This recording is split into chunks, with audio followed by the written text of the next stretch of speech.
Sorry. Oh yeah, your terminal.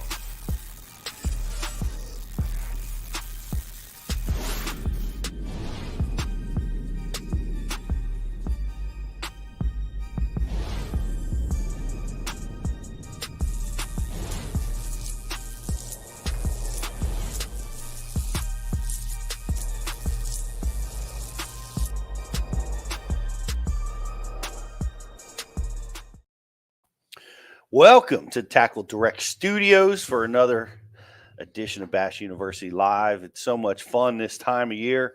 The tournaments are rocking and rolling. The whole country's heating up. I see pictures with just CD, who was with us on the last show, was just up fishing Cayuga Lake, way up in upstate New York. So they're fishing for giants up there right now, and late winter, or I guess. Winter, early pre-spawn kind of stuff going on up there, but it's rocking and rolling, and spawning is wide open in a big part of the country right now, and they're fishing post down south. So a lot of fun this time of year. I love this time of year, and great guest. John Garrett is going to be with us, the champ down at Harris Chain at the Bassmaster Elite. There's been a lot of winners, in the elite tournaments. The congratulations to Corey Johnston. Congratulate for winning down there at the St. John's River, blowing the field away. Yeah, domination. Dominate on a sight fishing tournament. Who can win a sight fishing tournament for 4 days? Doesn't happen. The Corey Johnston did it. Jacob Wheeler with a tremendous win down in Tennessee. I know we talked a little bit about that last week over there at the MLF. So excited to have John with us. Guys, if you're watching on social, like and share the feed. And we've got a prize for you, as well as pay attention for our grand prize, our Dan Allen trophy. Memorial. Memorial. What are our prizes today, Jocelyn? For our like and share, we have Cortland Master Braid with Rapala DT6s. And for our grand prize, we have a VMC package. There's a VMC hat, VMC sinker stops, Tokyo rig, red line flipping something, and weedless Weedless Nico rigs. Yeah, guys, if you haven't, who you talk to. If you haven't checked out the red line series and the VMC hooks, this hook right here is a bad dude. Yeah, is a bad dude. I mean, a lot of times you're going to need the pliers getting them out. Are we giving away the crossover pliers too? Oh yeah, that's part of the VMC package. I love those things. Yep. If you're a wacky fisherman, that's amazing stuff. Yeah, the new red line series is fantastic. Nico, Neko, Rapala, I don't know. It's all whatever. How do you feel? The West Coast guys are all Neko. That's what they say. But but we love to fish that way. Guys, it's going to be a great show. Pay attention. I challenge you to beat Dan Allen. I challenge you. He's good. And he's going to be paying attention. So we're going to be asking some cool question about what we talk about today. And we'll be giving away that prize. And we're going to be talking about a lot of stuff. Jake and I were out on the water this weekend and had a lot of fun. Vegas, Ike and Ellie and Max won the tiny, what is it? I think they came in third. Third. They won in the third. Slay Nation. And great job for those guys. Amazing. Competing against the men, getting third place. That's amazing work, guys. So without any further ado, let's bring them on. We've had John Garrett on when he was leading the EQ points and went on to qualify for the elites. Is in his rookie season. Man, you rookies are tearing it up, John. It's amazing. What a great win. Congratulations. I appreciate it. Man, it couldn't have came at a better time. Haven't won a tournament and feels like ages. So, it came at a perfect time, and the rookies are definitely showing out so far this year. How is that happening? I'm telling you right now, it's not possible. The rookies can't be that good. The experience of the field is overwhelming. How in the world are you guys doing so good? I'll be honest with you. I think it's a testament to the Bassmaster Opens. I really do. people don't understand how tough and grueling the Bassmaster Open schedule is. And, since we went to the non-tournament qualification, you're getting just so well-rounded anglers that are qualifying for the Elite Series. I'm not saying that the people that qualify through the 3 divisions are not well-rounded, because some of them definitely are. But you're taking away some of that, you know, home lake success from those division qualifiers. But yeah, I think it's a testament to the Bassmaster Opens, and a lot to do with, you know, I'm saying my generation, even though I'm one of the oldest rookies, but like the people like me that grew up through high school and college fishing, when we were fishing against 300 to 500 boat fields and transitioned to the opens, and we have 225 boat fields. We're used to competing against so many anglers on the water. You got to be kind of crafty to learn how to catch one with that many boats on the water. And now we're transitioning to just this elite class, this rookie class, to Elite Series, when we only have 100 boats on the water, and it makes a big difference, a learning curve for us on having things open that's usually not open. But just a mix of all that, all the above, I think so. Having 100 boats on, it's got to be like less pressure, but they're all studs, so you add pressure that way. But Rich and I were talking about your qualifying for the elites, because Rich, he came close. Yeah, I mean, John, you were on the opens for a handful of years, and you almost qualified. I want to say, was it twice or maybe? Yeah, so I almost qualified every year I fished in at least one division. There's a couple years I almost made it in 2 divisions. Lost a tiebreaker to get in one time, but yeah, I was close to getting in quite a few times. So how would you say that? How has that now? How have you grown from that, and like how is that helping you in your your fishing now? Yeah, I can rewind this to, not last season, the opens, but the season before. About halfway through the season, I just started trusting my gut more, because so many times we're on the water and we have those voices in our head. Try this, try that, try that. And back then, 95% of the time, I'll block out those voices and stick with my game plan through the day.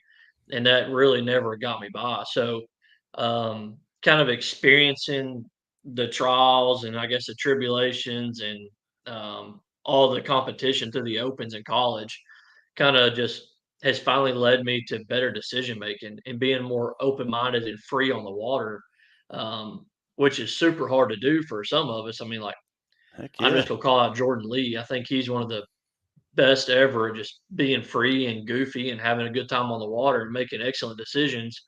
But you got guys like me that really struggle with just being open and free. It's a hard thing to overcome on the water.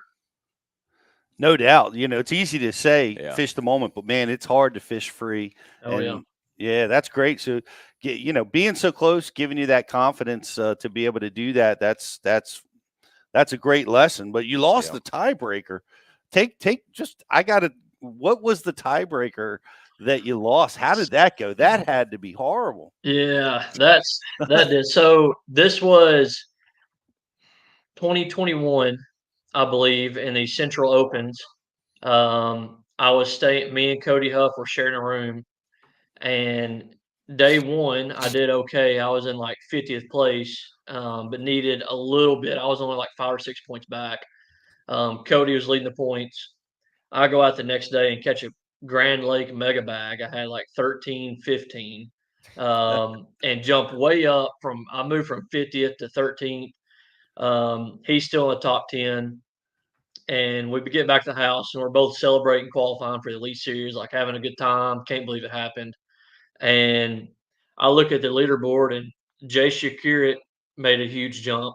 Joseph Webster made a huge jump. And I'm like, oh, dang, like this might not be good at all. I didn't really have those calculations in my head. I actually tied, I might be wrong on this. I actually tied in the tournament for 12th place and there was a 3-way tie or 2 or 3-way tie for 12th place, and I did not have the biggest bag, so that bumped me down to 15th in the tournament. So after they updated the points, I actually missed the elites by one single point to Joseph Webster. So there were just all kinds of variables going on in that tournament that just, barely missed out. But yeah, barely missed it on a tiebreaker on the leaderboard. Man, that's as close as it gets. I've been on the unfortunate end of some of those calls over the years. Usually for me, it's getting into the classic, but that's well, I mean, you handled that well. You recovered nicely, and obviously you made it into the elites. And with the EQs last year, coming in with one of the strongest rookie years we've seen. How's it been, man? What's was it intimidating? Like you said, bumping into Ike and Jordan Lee and all Yeah. these guys out there on the water, or how did it feel in your first tournament on the elites? Man, excited. Getting to be with the guys launch the boat that I've watched growing up, like Ike and Jordan, and I mean Swindle. Like all the household names. Like I'm back in my boat in first day of practice. I'm looking around. It's like all these people I grew up watching. Um, definitely very, fortunate and blessed to be on that platform, and I love every single minute of it.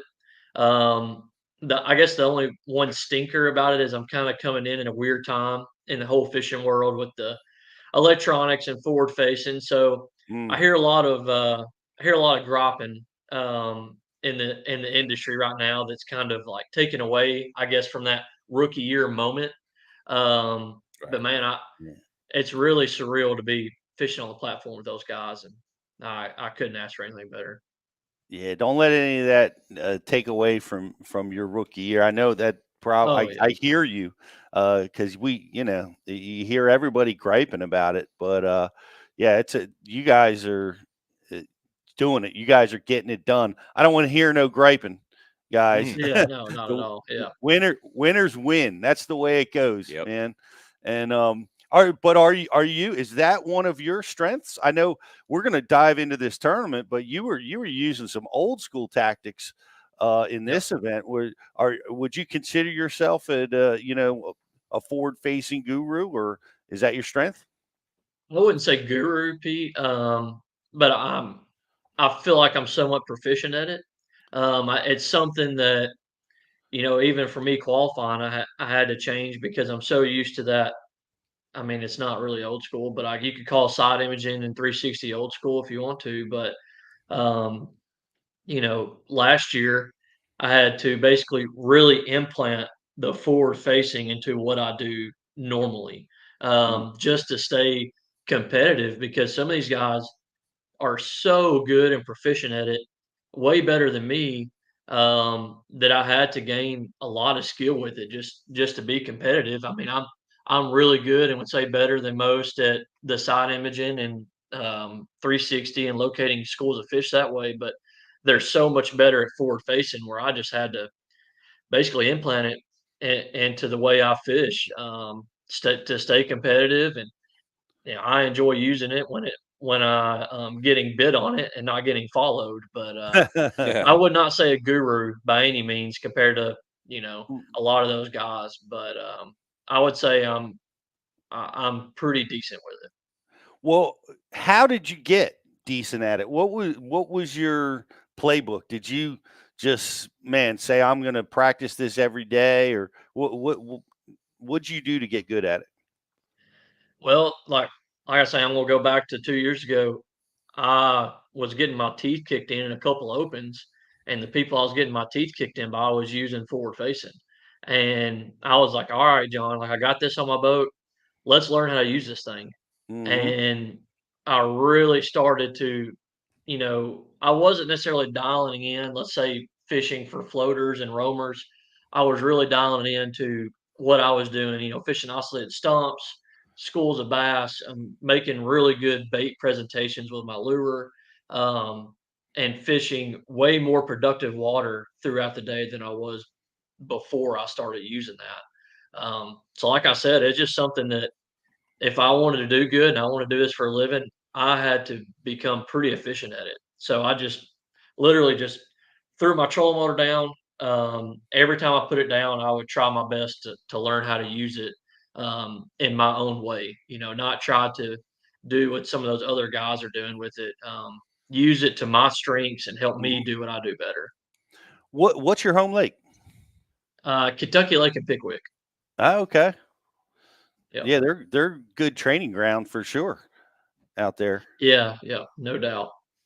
Yeah, I like your strategy. Like Tyler Williams pops into my mind because he uses it around structure and habitat, just kind of like what you're saying. Yeah, and it's I'm going to say that is a huge kind of movement, especially with all of us younger guys coming through those hundreds of boats field, is finding small isolated cover because we don't get to fish a lot of the best stuff on the lake. So we're starting to target small groups of local individual fish that live offshore, because you say you have a stump on a point, there may be 3 or 4 fish that live on that thing for weeks. And finding enough of those places to throw your trolling motor down on, make a good cast, and go to the next one is, man, it's become almost the way to fish. Almost how everybody qualified for the Elite Series last year that I know of. And it's how a lot of guys are doing good on the Elites right now. Yeah, well, and using 360 Humminbird 360 and side imaging, they're such powerful tools. What is your practice like? Are you fishing much at practice? I've been hearing a lot about like official practice where, man, some guys are fishing hardly at all. Are you one of those guys? Yeah, I mix it up a lot. I really do. Let's not talk about Harris Chain, some of the Tennessee River tournaments. I do a whole lot of looking for those individual one cast spots, Yeah. because those fish just really don't get the pressure. So let's say I'm practicing a 12-hour day. I'm probably spend 8 to 9 hours of it graphing behind the console, and I'll spend the other 4 hours just kind of testing the waters because you know, you have so much unproductive ground. You need to get in a productive area and then find those oscillated targets within that productive area for you to have a good tournament. And really, without me sampling some of the water, you don't really know what's productive or not. Even though if you may see a bass, you may be around 15 inches, but then that next cove over may have 3 pounders. So yeah, I do sample a lot, but I do spend the majority of my day behind the wheel. Gotcha. That makes sense. Are you working with 360 a lot? Like, are in conjunction with your forward facing, or how do you, or are you using side imaging up front, or are you just 360 and forward facing? What are you doing up there? Yeah, so I really wouldn't leave home without a 360 or without a forward facing, just from what I've seen. Because if I'm in Florida or the Tennessee River, there's not a tool better than the 360. But if I go to the Ozarks or we're about to go to Murray, there's not a tool better than forward facing. But you run into the places like Florida and the Tennessee River, you get into massive groups of fish that mix up in all different species, and I call them mud bellies. You got fish that literally have their belly on the mud, and you can't pick them up with forward facing. And that's when the 360 comes into play, and you can really differentiate bass versus other species on the 360 when you can on the forward facing when you have giant groups of fish. So mixing it up with both. How? Yeah. How do you differentiate on the 360? Yeah. So, all right, most of the other, I'm gonna say trash fish, like let's say when I was in Florida, you got gar, you got catfish, you got bluegill, you got tilapia. Most of them I'm calling inline fish. And when a bass, has a bigger air bladder, so the bass has a more plump look to it. So they leave a more of a curvature. I can't really do it with my finger, more of a shadow like this, like C-cup shadow. So you're catching that fish's side or front view, and you're getting that curvature of the air bladder, especially when they're deeper than 8 foot because they build up air. And the way they sit and barely move, they leave a C, like a And this is black-eyed on your pea. 360? Yeah, on the 360. And you don't necessarily, you're not really looking at the fish, you look at the fish shadow. So the shadow behind the fish of what you're casting on. But yeah, all the other fish leave rice grains shadow, like little straight lines. But when bass are there and somewhat stationary, they leave that C cup. They look just like a black eye pea or a bean. The shadow Wow. does. So when you have a mass school of fish, your forward facing can become overwhelming, especially when you have a lot of trash fish involved. That's when you need to zone in on your 360 and look for those bass shadows, because a lot of times they're swimming real slow in groups. That's fascinating, man. That's an awesome Bass U moment right there. Justin, you're not allowed to post that on social until maybe after this year. Just kidding. Do you like your settings? And what kind of size screen are? I'm curious with respect to 360 because I'm always adjusting, trying to maximize the size of my view so I can see those little fish marks. How do you have your setup? On my 360, and really on my side imaging, the biggest thing for me is kind of the contrast sensitivity. And it always, all these units are different, but I tend to go the opposite direction. I usually run my contrast anywhere between 15 and 20, and I run my sensitivity from 5 to 0. So my screen a lot of times is very, very faint. Like if you're looking at soft bottom, that's what my screen looks like the majority of the time. That way, if I have a softer bottom image, when a fish pops up, it really glows and casts a bigger shadow. Because if I have a really bright screen and a bunch of really bright, relays on my graph, those fish and shadows become really hard to see, because a lot of times your sensitivity and your sensitivity is up too high, contrast up too low. You just got a glowing screen without much detail. So the lighter I can make my bottom and screen, the better the fish and shadows pop up on there. So yeah, having my contrast up high, sensitivity down low, um, and I usually have my range somewhere to 80, around that 80-foot range on my 360 and 100-foot on my side imaging. 80 on 360s. Are you running the full 360 image, or are you doing like how you can make it like 2/3 only and you just top? I'll rotate. Like this past week on the Harris chain, I was running the full 360 because they were roaming so much, and there was no wind. So my boat, my crankbait was kind of pulling my boat around where I didn't want it. But if I'm on the Tennessee River and I got them pegged out in front of my boat with a little breeze or current blowing, I blow it up just to that front half of my boat. Okay. So it just depends on how pinned up the fish are and how much they're moving. Gotcha. What's your preference on color palettes? Took the words out of my mouth. Yeah. So I'll be honest with you.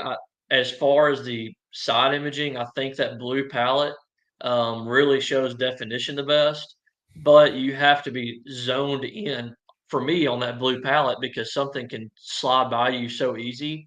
So I'm on that amber color. There's 2 amber settings, and I use the option 2. It's the less bright one. I'm not sure exactly which one that is. But that blue really shows better.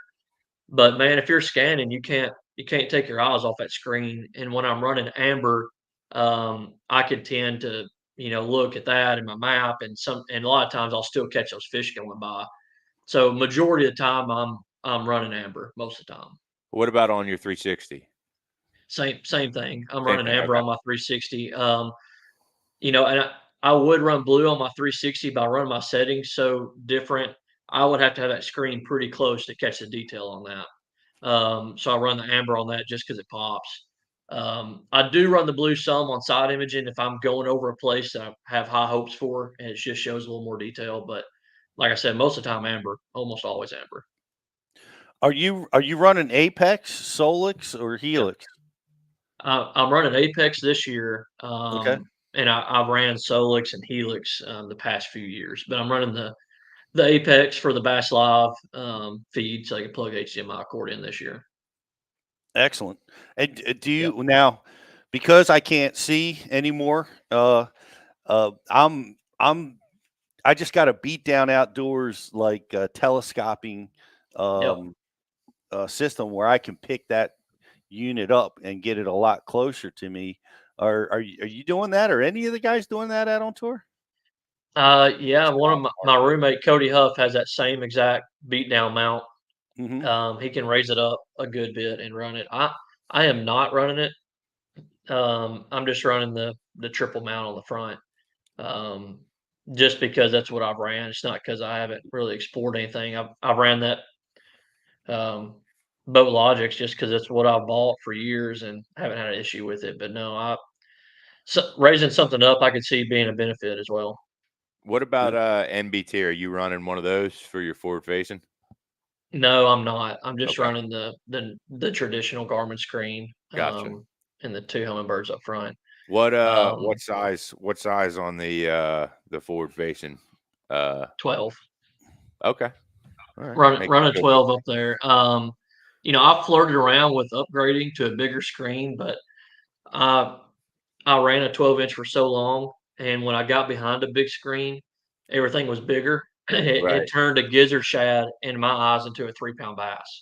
Right. So instead of me trying to relearn what I've already learned, I'm just sticking with the 12-inch units. Yep, it's that changing up your. I follow what you're saying there, because like it's going to change up your your perspective on what is what on that screen, and not only that, it's it's going to change your it's just going to change everything. Yeah, it's a good point. Well, I couldn't help but go into this deep dive. I really appreciated those of us that are out there working with this technology, trying to get better every day. And great tips and insight on that. Well, let's take a turn. You won a massive tournament. It's incredible. You got a blue trophy under your belt, and you did it in dominant fashion down on the Harris chain. Man, you just you and your family, you guys got to be over the moon. Man, it was awesome. I mean, doing this,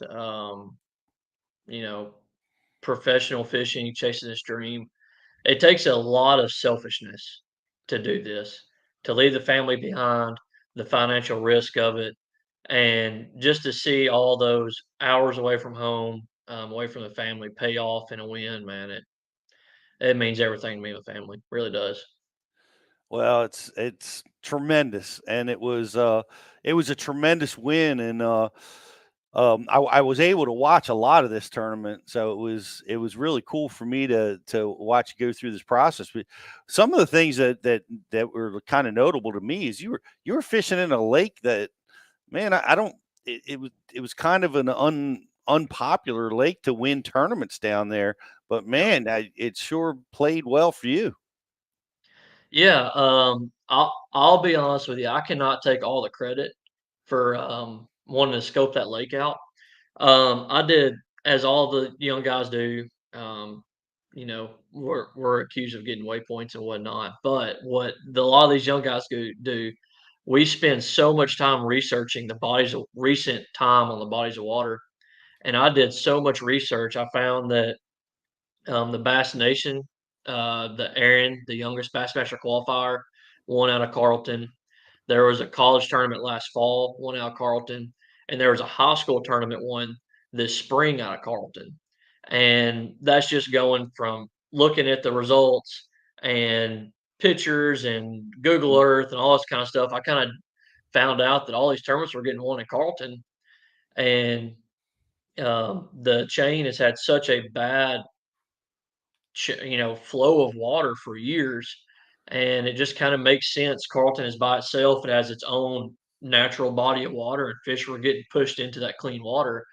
So I scoped it out on day one and scanned that school of fish up and made 2 casts in there, caught 2 big ones. And man, I was just blessed with the decision to go in there in the tournament because I was so close to playing it safe and going to Griffin because I thought I could for sure cut a check in there.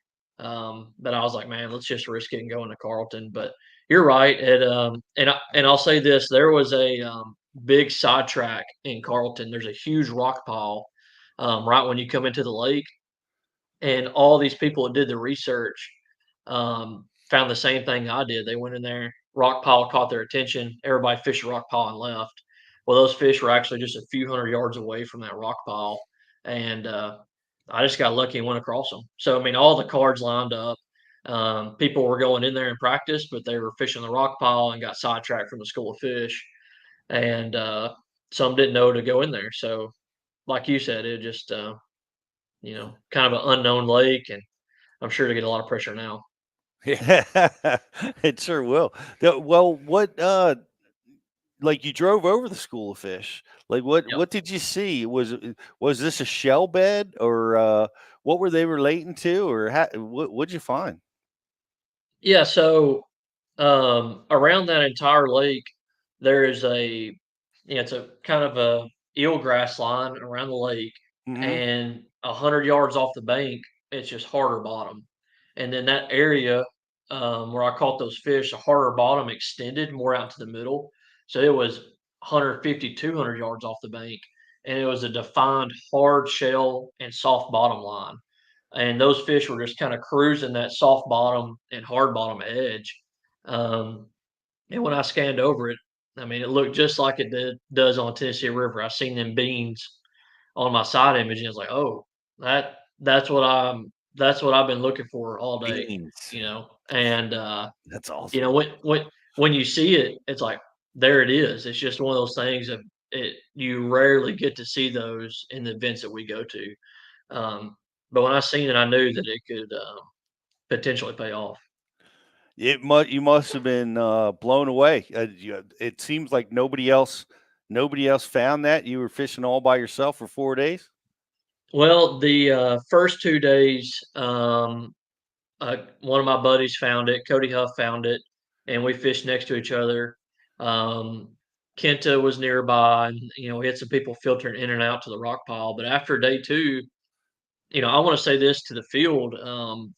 Through the Bassmaster Live and pictures and whatnot, it was pretty obvious where I was fishing, and I did not have a single person come in there the rest of the tournament. Even some people that were fishing the area, like Cody, left it to me after day 2, after I had a pretty good lead, which is something that I had not seen in the Bassmaster Opens before. Was just the amount of respect that some of these guys have. Is really one of the main reasons why I won that tournament. Is people not coming in there. Locals didn't come in and try to run me off or anything like that. So it was good week for sure, and a special spot. It sure was. Watching you catch them, Yep. I mean, I got to see some, serious crankbait action going down. Yep. I saw you break out the hair jig, which Yep. was, I'm sure that comes from your Tennessee River ledge experience. But were those the 2 main weapons? Yeah, that put the bulk of my weight in the boat every day. I had I'll rewind this. So I started every day in Dora on a really shallow shell bed, and in practice, I'd scan that shell bed and could have swore I saw a bass up there. And I fished it for like 20 minutes in practice, and I ended up snagging one in the tail. It was like a 2-pounder. And I was like, okay, well, maybe those are bass. So I ended up starting there every morning and catching a quick limit. Ended up weighing one or two of those fish in every day, but I caught those on a Carolina rig mostly. Okay. And then as I went to the place in Carlton, I caught almost every single fish I weighed on a 5XD, another crankbait, and a hair jig. Wow. Well, that was awesome. What a fun way to power fish, for the win, and that was great great stuff. I remember I was watching on day 4, and it seemed like the crowd was, or the field was starting to gain on you on bass tracks, and then you just you put what, like a 7-pounder in the boat. Yeah. Looking back on it, I mean, I was lowballing a little bit on bass track, so I had a little bit better lead than they said. And looking back, I mean, JT and a couple other guys got within a few pounds of me, and I was fishing my, kind of the sweetest spot on that shell bar. There was no bass, and I fished it way too long. And gar, I mean, hundreds of gar kind of took that place over, and they were feeding on the tilapia. The bass were feeding on. They were eating bait, and I was basically trying to wait them out. I was trying to wait the gar out and hope that the bass moved in.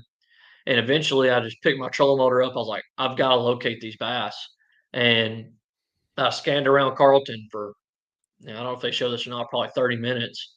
And I end up relocating that school of fish with hardly any time left to fish, and put my trolling motor down, caught that 7.5 and a 3-pounder fairly quick off of those. But yeah, they got a little closer than I wanted them to, for sure. Yeah.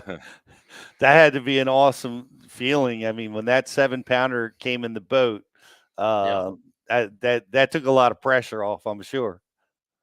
Man, I mean, I got really excited when I caught that fish, and I was throwing that hair jig because it was producing big bites, and I knew when my line went slack that I had one of the right ones. And when I got in the boat, it put me over 20 pounds, and just from doing some math with my man JT would have to catch like 28 pounds to catch me. So I knew the odds were pretty slim. Someone was going to run me down. So just kind of a relief, man. After I caught that fish, I pretty much knew that it was a done deal.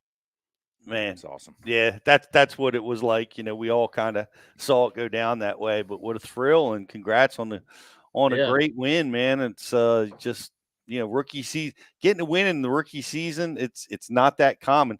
You guys seem to be making it look easy, but it's not that common. Yeah, I had the rookies are killing it, but just for me, getting a little validation and winning a tournament and realizing I have it in me. And I think all the rookies would say the same things, like, dang, we actually have what it takes to be competitive with these guys. It means a lot mentally. When we go out in the bodies of water and practice, it realizes, like, hey, trust our instincts, do what we do, because we're doing something right. Let's keep doing it. Keep doing it. Are you traveling with anybody? You going solo, or who's your partner? Yeah, I got a pretty good travel system. It's me, Cody Huff, which we room together at Bethel, Logan Parks, and Rob G. So we're all 4 traveling together. Trying to find an Airbnb big enough for parking everywhere we go is the only problem. But yeah, we're all working together, helping each other out greatly, learning a lot about the water, breaking it down between the 4 of us. That's awesome. What's that like? Are you guys sharing information, waypoints, or how do you guys work together? Yeah, we share almost all. Like, when we get back to the house, we call each other once or twice a day to get an update. But when we get back to the house at night, we run through how the days went.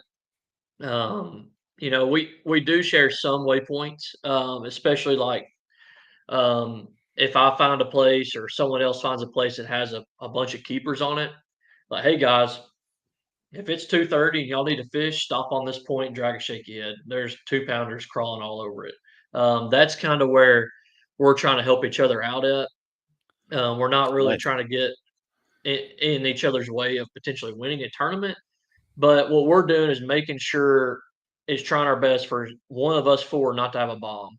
And it's going to happen through the year, but that's what we're trying to do. We're trying to get all the information together the way we can. The goal is for us all to make the classic, and if we can help each other from coming dead last or 90th in a tournament, that's what we're going to try to help each other do. Man, that's fantastic that you guys can work together like that. Who's the cook? Oh, it varies. I'll say this: Cody Huff's wife, Kira, has been basically the mom of our household. When we're out fishing till 9 o'clock at night, we come back. Most of the time, she has something ready for us to eat. She's got our lunches packed the next day. What? And then yeah, she's been awesome. MVP. But usually Cody will grill one night, I'll grill one night. We'll get some pizzas at the house one night. So I mean, we try to mix it up a good bit.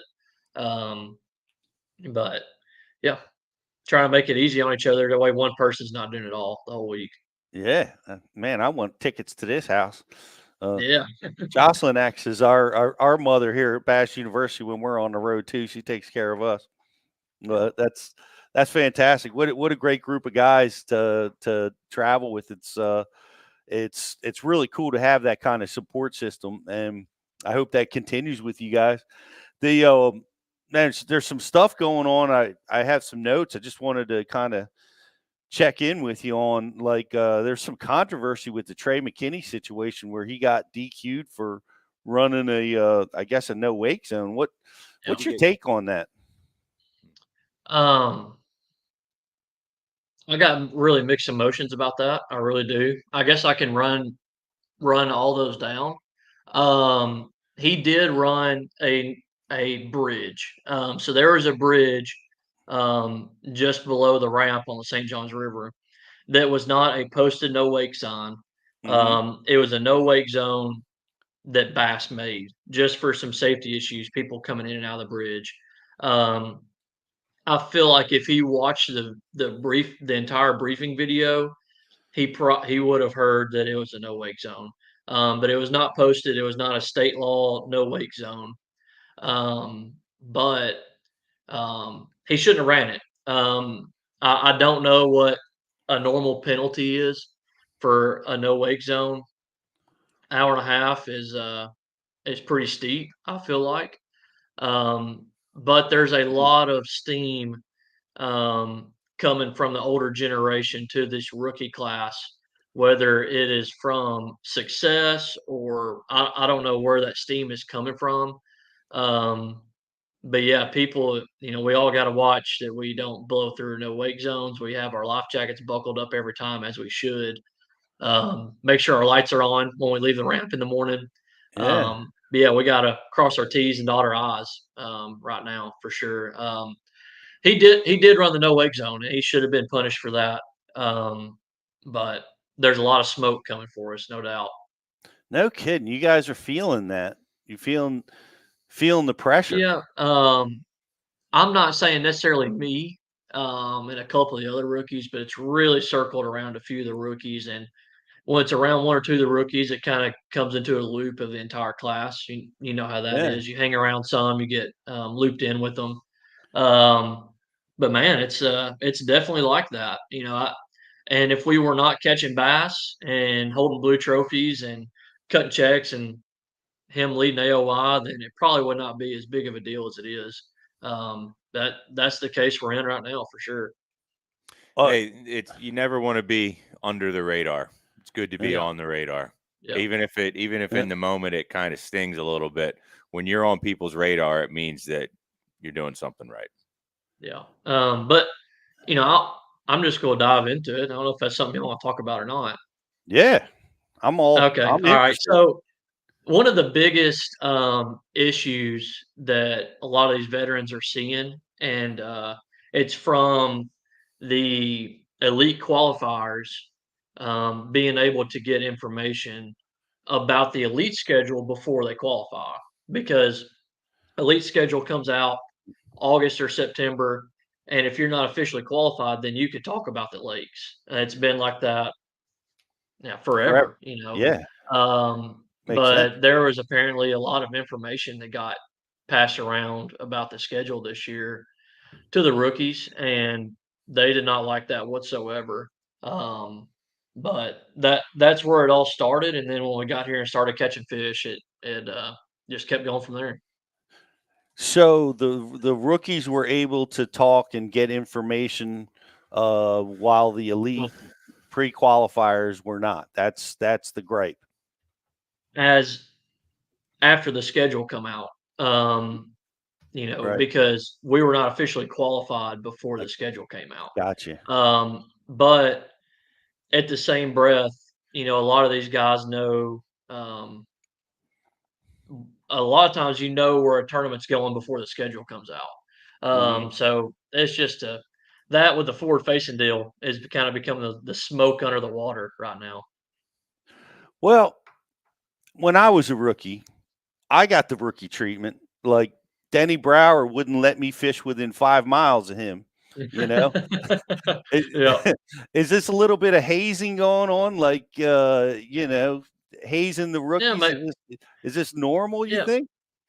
I think some of it is fun and games. I think some of it is they're being dead serious. But I'll say this: I have not really been mixed up in hardly anything like that. I've had pretty open arms and welcoming and handshakes and hats off and making good friends when I got there. But it's just the class in general, and some of the others are getting a hard time when I don't really think they should be getting a hard time.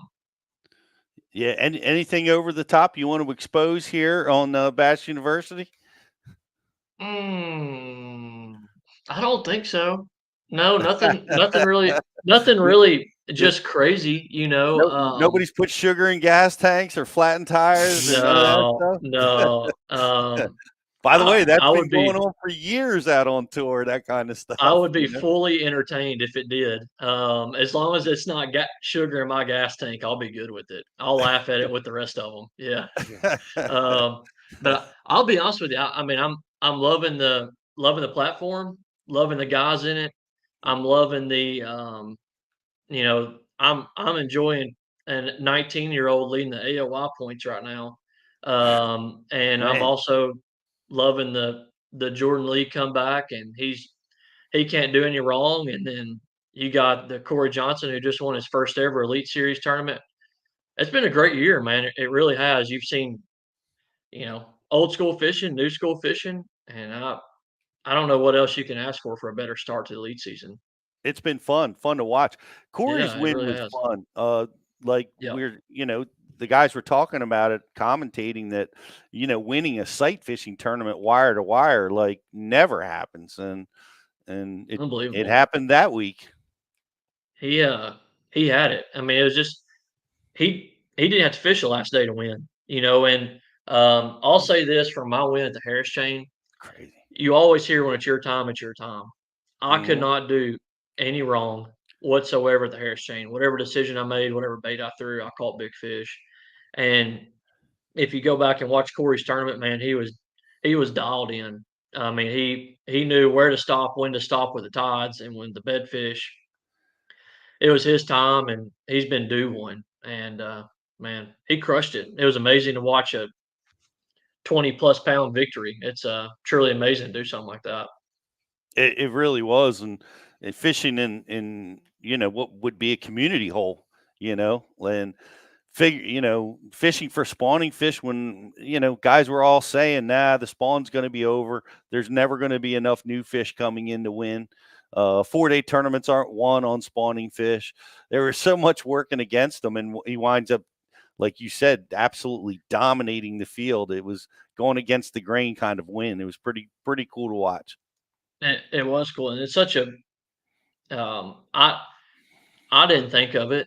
Such a veteran and wise move he made, because in the spring that he called the majority of his fish in, that water temp stays the same for the majority of the year, and those fish tend to spawn on moons. And we had a full moon approaching, and not many people put that piece of the puzzle together when it could be so obvious.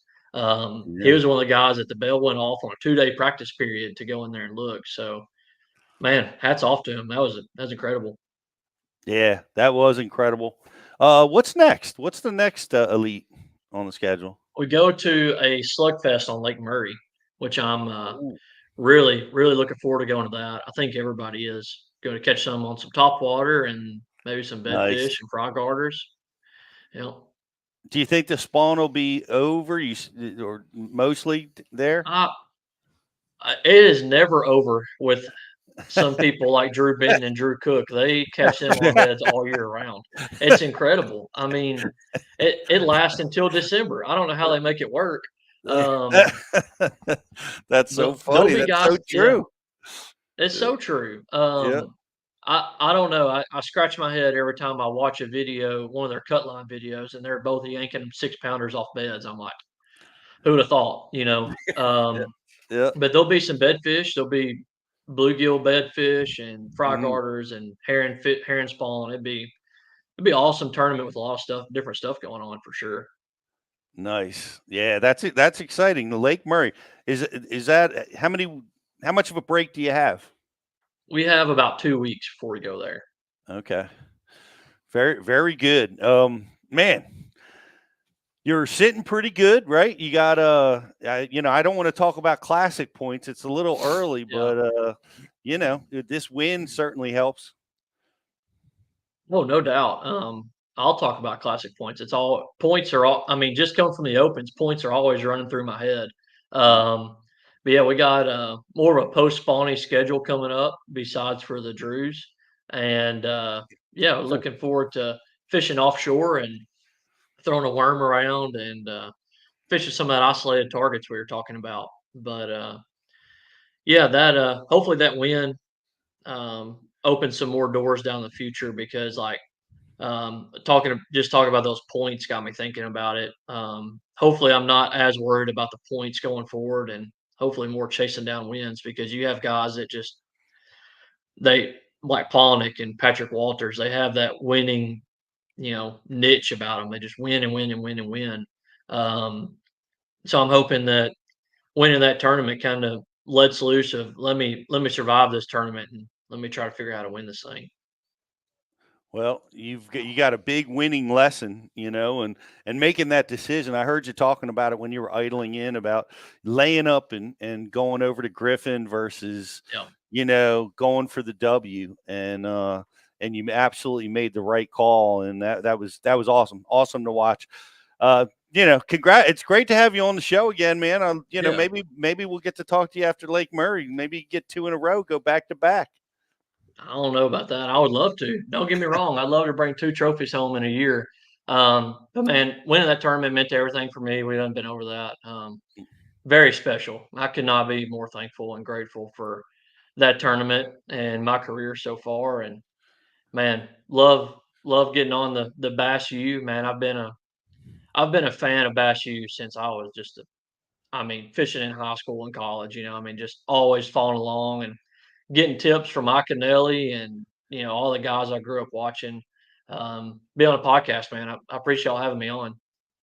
No, it's great. It's great having you on, and we're you know, look for a call from us here in the off season because we'd like to get you in the Bass U classroom next year. Love to do that. Yeah, for sure. But congrats. You know, hopefully I'll get to. Are you going to do any of the opens? Are you just elite focused? Will we see out on the water this year elsewhere? Yeah, I'll probably fish a few opens. I think I'm probably going to go to Hartwell, St. Clair for sure. Go to those 2. Try to get my granddad along on some smallmouth catching on St. Clair. Nice. And yeah, I'm going to fish a few. Next year, hopefully jump in a few more. But this year, I really want to take in the elite schedule because some of them are tight. I'm not. Kenta Kamara makes it look easy. Crush the opens, crush the elites. I know it's not that easy, but he is a marathon man. That guy. He is unbelievable. Yeah, fish snatcher extraordinaire right there, and he does it every day. It seems like.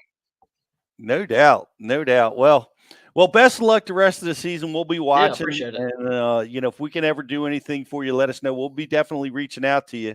And congratulations again on a great win. That's John Garrett, everybody. Appreciate y'all. Thank you. Congrats. Wow, what a deal. So funny. He's like, with the Cook or with the Drews, the spawn is never over. Never over. It's so true. December to July, the spawn is never over. They hear the word spawn, they're looking. That's all they're looking for. It's so true. That is amazing. What a cool deal. Yeah. Great interview, guys. Really enjoyed talking to John. Great win there, and really interesting perspective on all his last either. Yeah, he's dialed. The rookies are feeling the heat. Yeah, yeah. I mean, how can you not? I mean, I think the whole fishing industry is feeling the heat, and let's just go fishing. Yeah. Stop. Well, hey, the guys stop, griping about everything. It's just the guys are using the tools and that are available to them, operating within the rules, and they're absolutely crushing it. Yeah. Of course, Corey Johnson's not a rookie, and he just won. In dominant fashion. So, we'll see what the rest of this year brings. I'm looking forward to Lake Murray, but we're going to take a quick commercial break. If you're watching over on social, like and share the feed. Got some cool Rapala and VMC stuff for you guys. And I don't know what we're going to work on a cool anti-Dan Allen trivia question. Not anti-Dan. Not anti. Dan, we are not anti-Dan Allen. Oh my gosh.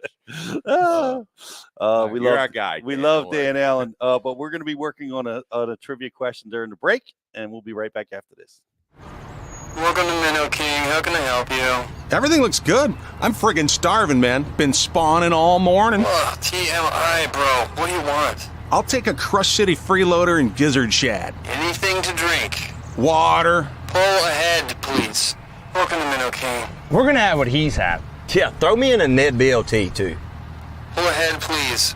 Calm down. Quit feeding him so much. Hey, man, I'm trying to, man. If you overfeed him, he's gonna hide under a log. Right here, Aquaview, mandatory equipment in my boat. I say it all the time. The smallmouths hide in the cracks in the rocks, and just saw a little bit of the same kind of rock with the cracks in it, and I realized that I had to put a bait down there. You wouldn't, idle over them and see them on your screen. You had to put a bait down there and suck them out of the rock. So, Aquaview, big assist on this one. And outdoors Bassmaster Classic champion, Jeff. Why do you love casting fishing rods? I'm truly losing less fish. Is the sensitivity of the rod. That they're made right here in North Carolina in the USA. Strongest, lightest rod, 100% made here in Sanford, North Carolina. The drop shot rod, the flipping stick. Every rod has a purpose to it, and I rely on them all the time when I'm out doing a tournament. Durability in the John Cruz Worman series, the counterbalancing in the handle. It's the only rod I found that can withstand my hook set. Boom goes the dynamite. On the water, not spent fishing, is a moment wasted.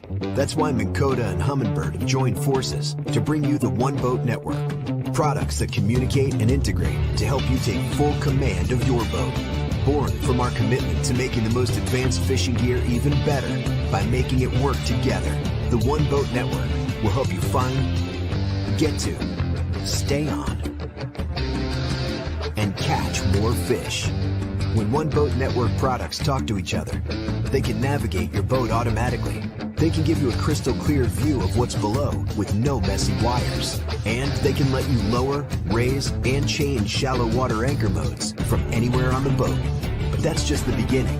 We're never done innovating, integrating, and making your boat simpler and easier to control. All so you can make every second on the water count.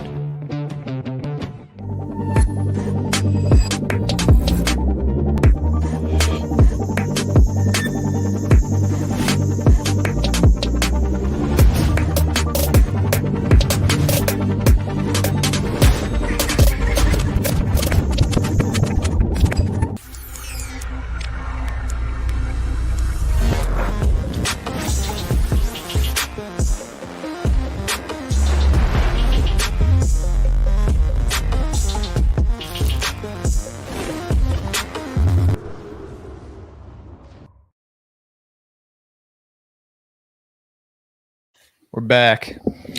Welcome back, everybody. Give a shout out to Howie Range. What's up, Howie? T-Dubs. Howie. Tim Land. Coach. Jocelyn is with us today. Mr. Higgs, BMF. Higgs. Dave Galt. Ted Williams. Good morning. Or I guess good afternoon, everybody. All-time hits leader. Yeah, Chuck Fish and Bruce. Good to have all you guys hanging out on the chat board over at Bass U. All right. we've got a lot of stuff going on. We've got the Ike Foundation Derby coming up. Yes, on June 1st. June 1st. Annual Pro-Am, where you can win a Bass Cat boat and a Yamaha motor. A Bass Cat Bobcat with a Yamaha. Bass Cat Bobcat. With and it's a $325 entry fee for teams. It includes a 50-50 too. I'm so excited. What? So a 50-50 prize too. That. Very cool. How do they sign up? Go to the ikefoundation.org and register as a captain, and you get one other person on your boat. So 2 people to a boat. Excellent. I know we're all going to be clamoring to win that derby. Our own JH might be in a new boat for that tournament, maybe. Oh, come on, Pete. What are you doing to me here? Who knows? Maybe not. Huh. I think. Well, you're in a position. Competition. Well, you're in a position to buy a boat, is what I'm suggesting. You might be trying. Might be in your own ride. I might be a co-angler for life. Co-angler for life. Don't say that. No. Who knows? No, that's all right. All right, so grand prize question is going into the chat board right now. Give everybody a second, then I'll read it out. Did it go in? All right. Grand prize question. What lake did John Garrett start on every morning on the Harris chain, and what rig did he remember he said he was on a shell bar. Yep. In that lake, and he actually, a couple of the fish that he caught, I remember him saying actually made it to the weigh-in. Yep. So, and while we wait for that answer, if you haven't signed up for our newsletter giveaway, we're giving away $300 worth of stuff. All you got to do to enter is enter your name and email. You got a chance to win. BassU.TV/giveaway. Get over there, win some good prizes. How you doing? Want to congratulate Justin for taking the lead in the Rapala fantasy fishing. That's one thing I'm good at least. Yep. What can I say? Old Bob Downey came through for your boy, and I'm at the top of the leaderboard. Yep. My picks went south. That was my worst performance by far. My picks did poor in that tournament. Yeah, well, Rich's picks did real good considering he didn't set his lineup. But I don't compete in fantasy fishing. Well, I mean, I do, but I don't live in fantasy world. I live in real world. He's too cool for that. All right. The question. Tim Land. Nobody's getting it. Tim Land. Oh, yeah, he just did. There we go. Tim Land. You win. Dora. Carolina rig and Dora Lake. Well done. That's where John got his limit first thing every morning. Well done. Congrats. Did the offshore hair jig deal. I wish we talked more about that hair jig. That always interests me. It is. I don't even want to tell you where I throw it. It's top secret. I can't talk about that to you guys. I already know. But you already told me this before, so you're not hiding it from me. Just suffice it to say, certain times of year that bait works everywhere. I mean, it just works. It gets in that seminar. He's caught more big bass on a hair jig than anything else. Who said that? Milken. Is that right? Yeah, in that big bait seminar. Wow. Yeah. He highlighted the hair jig a lot, and he said he's caught more double digits on a hair jig than anything else. Yeah, that's a nugget. I missed that little nugget. Well, when you watch it 5-6 times, Pete, you pick up a couple things. Well, I'm assigning homework to the youth groups that Jake's fishing in the Nation Youth Tournament Trail, and I'm assigning them a couple of seminars to watch. One of which is the Ben Milliken seminar about forward-facing sonar, because Vegas, Ike and Ellie won. Just had a dominant stringer of fish in our first tournament of the season, and in this last tournament, Max and Jake Gluzek, they won on a chatterbait, and so I'm assigning them some work to study with the chatterbait. Is the Brock Mosley? Yeah, it's up. Is it up yet? It's up. Yep, released that last week. That's the one. Pretty good. That's the one. I think if you combine Brett Height's seminar with Brock Mosley, you kind of get two different looks at how they fish it, and put those two together, you can learn a lot from those two. Yeah. So I'm assigning that to everybody, and all you guys watching right now. You want to go watch those two seminars. I'll have another homework assignment for you guys next week. What's up on the release schedule? Well, we are releasing this week Greg Hackney, Finding Fish Old School with New Technology, and it's pretty cool that that we just talked to John Garrett about his win, because he won this tournament on some old school style techniques, Carolina rig, crankbait fishing, hair jig fishing, but he did all that in conjunction with the use of the new technology, and Greg teaches about that, but he also teaches about how a lot of the older technology is not dead. 2D sonar is not dead. You need to have 2D sonar on your boat at all times, and I mean that it's so important to be able to understand your 2D sonar as far as bottom composition is concerned.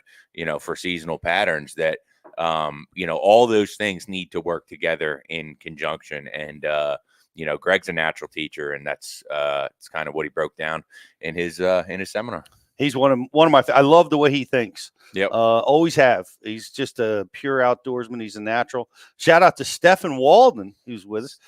He was down at the Bass University display at the Elite this past weekend at the St. Johns River.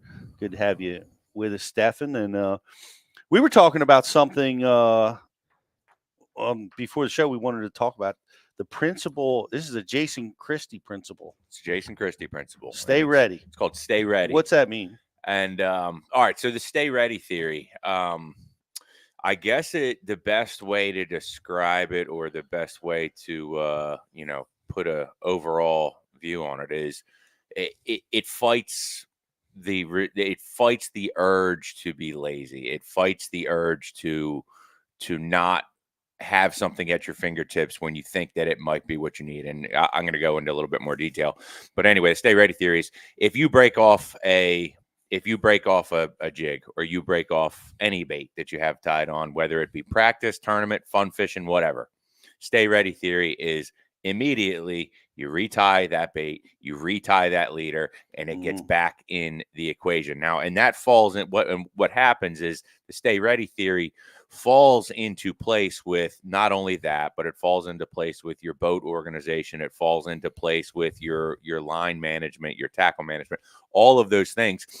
And, I think everybody can probably relate to this, where in that moment when you're on the water, you have that fast thought that comes into your head that says, maybe I could get bit if I did this, right? Mm-hmm. Well, if you have, if that either that rod is ready, or where that is in your boat, you can act on it. You're 10 times more likely to act on it, and be able to act on it quickly in that moment. And a lot of times that results in a fish, or it results in, finding the pattern, where if you even have a brief second of, I'm not sure if that's in the boat, or I'm not sure what box that's in, it makes you so much more complacent when you're on the water. And, one of my friends that I fish with a lot told me about the video that he saw it on, that Jason said it, and I watched it, and I've been putting it to work, and it's something worth trying, and you can interpret it however you want to. But the Stay Ready theory is just, don't be lazy, retie your stuff, take care of your stuff at the end of a day on the water, put your rods back together, put your boat back together, reorganize your stuff, and it just keeps you more in tune with your gear, and that keeps you more in tune with the fish on the water. So that's the Stay Ready theory. Yeah, I'm working with Jake on it because he has a tendency to bring his rods into the boat that aren't rigged yet, and do some rigging while you're there. Mm-hmm. And it's the same principle. It's like you want to be completely rigged. You want to make sure that you're at the options that you think might happen. And I know we do that, and it comes natural to us, but for people that are new to fishing, it's like, well, let's see how the day develops. But it's better to have multiple options, all rigged, ready to go. Yep. And that's something that I'm working with the young people on. So, but that's a great strategy, and it's hard for me, as Justin can attest. I often have piles of lures that are unkept, that I use that day, and I've always wanted to be that guy that puts everything back together at the end of the day. Right. and I really need to work a little harder on that. Which is it's nice when Justin's in the boat because he takes care of that for us. That's right. That's all. Best. I've never gotten that treatment. What? Yeah, never. He can't help himself. He's got that. What's that thing? What is it? OCD. Yeah, he's definitely got the OCD, which is really nice when it comes to straightening out the boat. I stay away from Rich's stuff. I don't want to get yelled at for throwing something out that he wants, and I yelled at. That's why Pete sets up like the chutes so that you come and clean his boat. Yeah.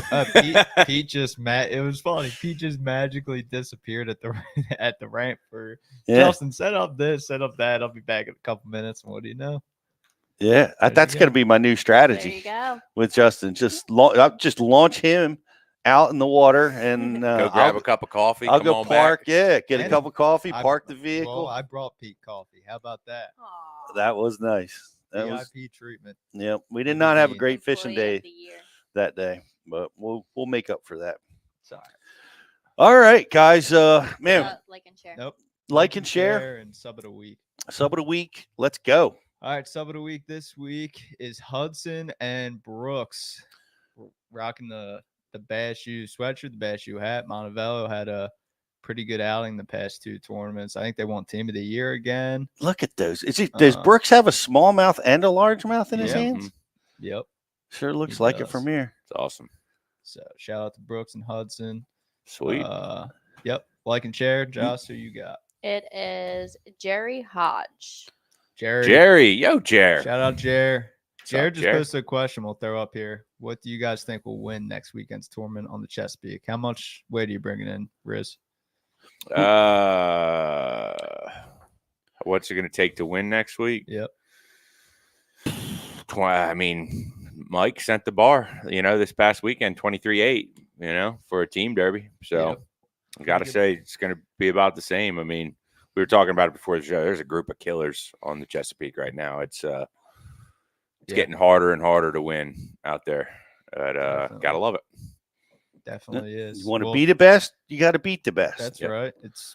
Let's pays off to be consistent, time on the water, and shout out to you, Riz, for a little club derby dub on Saturday. 18-pound winning stringer on the bay. Well done. Derb, and appreciate you having me at the Bass Barn, aka the Low Tide Bar. The Bass Barn. You like that? That's good. The Bass Barn, aka Low Tide Bar. Thanks for having me. Yep. Although I could only very disappointing day for me, but that's all right. We live and learn. What happened? Just I was disappointed in myself. I only brought 3 in, so hey, you're on the board, man. Sometimes that's all you can do in a day. Sometimes scoring points, right? Yep. That's a club derby. That'll help you down the road. Yeah, we'll see. Live and learn. Yep. Come on. Yep. By the way, what was the winning techniques or bait or what'd you do to get the dub? Man, I junked it up pretty. I did a lot. I burned a lot of fuel. Treated that tournament like it was a practice day for Sunday, and Sunday didn't turn out well for me, but Saturday did, and just kind of I fished really loose. I ran all over the place. I caught fish on. It's a recipe of the day. That's what John just said. 5 fishing loose. 5 different rods. Yep. From spinning rod stuff to big rod stuff to winding to dragging to just a little bit of everything. So basically, all you Chesapeake fans, Rich isn't giving you nothing. I just gave it to you there. Just caught the fish on a lot of different stuff. Love it, guys. Thanks for hanging out with us. We're going to be back next week with another edition of Bass U Live. I do want to give a couple shout outs to some of the companies that we work with. We had the new AquaView out. We were working with it on Friday, which you guys are going to love it. And the model, do you got the model number? It's 830. Sorry, we're bad.